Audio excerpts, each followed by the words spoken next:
Most men kill intimacy before it even starts, not because they're bad guys, but because they don't understand this one psychological truth. You never ask a woman for intimacy. You make her want to give it to you. In this story, I'll show you the exact trick that turns hesitation into desire, without pressure, games, or begging, just pure magnetic connection. Chapter 1. The silence before the question. Ethan sat across from her, the low amber light of the cafe painting her face in soft shadows. Her name was Clara. She had a smile that men lean forward without realizing it, but a presence that kept them at arm's length. They had been seeing each other for weeks. Conversations flowed, jokes landed, eyes lingered. Yet, the air between them carried something unspoken. It wasn't about rushing.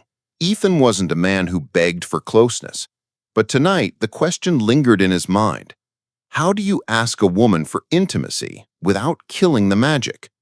Not the clumsy, "So do you want to?"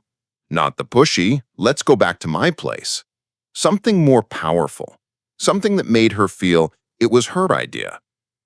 He had learned something years ago, a trick that wasn't about manipulation, but about understanding. A way to invite her into intimacy without asking directly. It was part psychology, part self-control, part masculine mystery. Chapter 2. The first mistake men make. Most men think intimacy is achieved through asking, pleading, or persuading. He had seen it, friends who confessed feelings too soon, who pushed for more than she was ready to give, who broke the spell by making her feel cornered.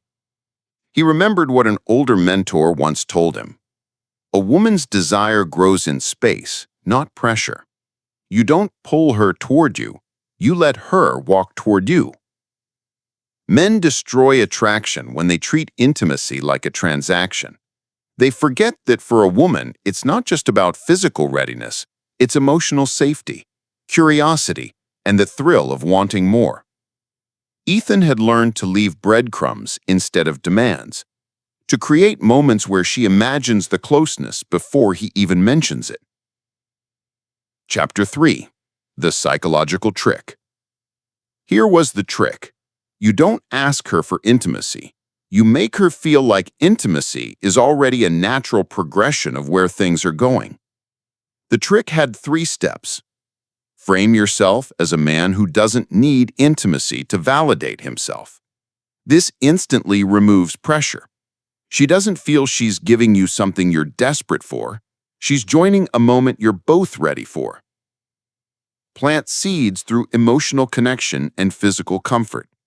Touch without lingering too long. Eye contact that lingers a moment more than usual. Speak in a tone that slows down toward the end of the night. Create a shared private world, a place, physical or emotional, where it's just the two of you. The moment she feels we have our own world, intimacy stops feeling like a leap and starts feeling like a step. Ethan didn't need to tell Clara he wanted her. She already felt it in the pauses, the glances, the way he didn't rush to fill every silence. Chapter 4. The night unfolds. They left the cafe, the city street buzzing faintly under street lamps. "Want to take the long way back?" Ethan asked. His tone wasn't eager. It was casual, like it didn't matter to him whether she said yes or no. That made her say yes. As they walked, their conversation shifted. They spoke about childhood memories, secret fears, places they wanted to travel. Ethan noticed her shoulders relax, her voice soften. At one point, she stopped in front of a small bookstore. "She's always wanted to go in here," she said. They went inside. The scent of old pages wrapped around them. In the poetry section, she leaned close to read a line over his shoulder. Her hair brushed his cheek. That's when Ethan used part of the trick, not moving away too quickly, letting the closeness linger just long enough for her to notice. Chapter 5. The shift. By the time they reached his street, Ethan hadn't once mentioned going inside. He knew what most men would do, hover at the edge of the moment waiting for the right line to invite her up. Instead, he stopped outside his door, smiled, and said, "I'm making tea. You can join me if you're not ready to end the night." No, "Would you like to?" No, "Can we?" An invitation without pressure. A choice without neediness. She hesitated for a moment, not because she didn't want to, but because she felt that delicious, slow-burn tension he had built all night. "I'll come in," she said. Chapter 6. Inside. Inside, Ethan kept the atmosphere exactly as it had been. Soft, unhurried.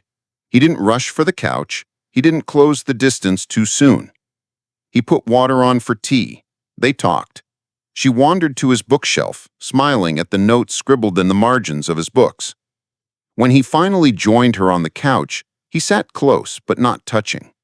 They sipped tea, and then he said something he knew would bridge the gap. "You're one of those people who makes the room feel different just by being in it." It wasn't a pickup line. It was a statement that made her feel seen, not just desired. She set her cup down slowly, looking at him in that way women do when they've already decided. Chapter 7. The unspoken question. He didn't ask. He didn't need to. When she leaned in, it wasn't because he'd convinced her. It was because he'd created a space where she wanted to be closer.